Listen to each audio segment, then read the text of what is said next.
Hello అండి, అందరికీ good morning. ఒక చిన్న చిట్కా చెప్దామని చెప్పి చేస్తున్నాను.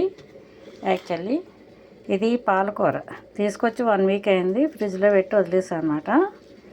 ఇది ఏంటంటే మనం వాడిపోయినట్టు అయిపోయినప్పుడు మనం ఏం చేయాలంటే ఇలా నీళ్లు పెట్టి ఇందులోనూ ఈ కాడలు ములిగేలా పెట్టేసి ఉంచేసేయండి. ఒక 10 నిమిషాలు 15 నిమిషాలు ఉంచితే మళ్ళీ స్టిఫ్నెస్ వస్తుంది అనమాట ఆకులకి. అప్పుడు మనం కోసుకుంటానికి ఈజీగా ఉంటుంది. ఒకసారి కడిగేసుకుని మళ్ళీ 1-2 సార్లు కాస్త ఉప్పేసి మనం కోసుకుంటానికి బాగుంటుంది. అందుకోసం మీరు ఇంకొక విషయం కూడా, మీకు ఇందులో కొంచెం ఉప్పు వేసారంటే ఆకు చాలా స్టిఫ్గా తయారవుతుంది అనమాట. అంటే అందరికీ తెలుసేమో తెలియదు, ఎవరైనా పెట్టారేమో కూడా నాకు తెలియదు. అంటే నేను చెప్తున్నాను, ఇది జస్ట్ ఇట్లా ఉప్పు చల్లేసి వదిలేయండి. వదిలేస్తే మీకు ఆకులు స్టిఫ్గా తయారవుతాయి. నేను ఆల్రెడీ పెట్టి ఇంకా 5 నిమిషాలు అయ్యింది.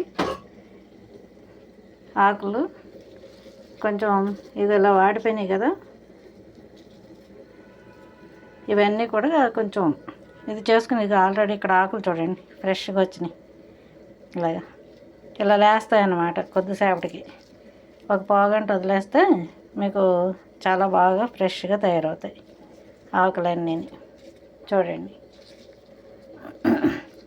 మనకి అప్పుడు ఏంటంటే ఈజీగా కడుక్కొని మళ్ళీ కోసుకుంటా అది వీలవుతుంది.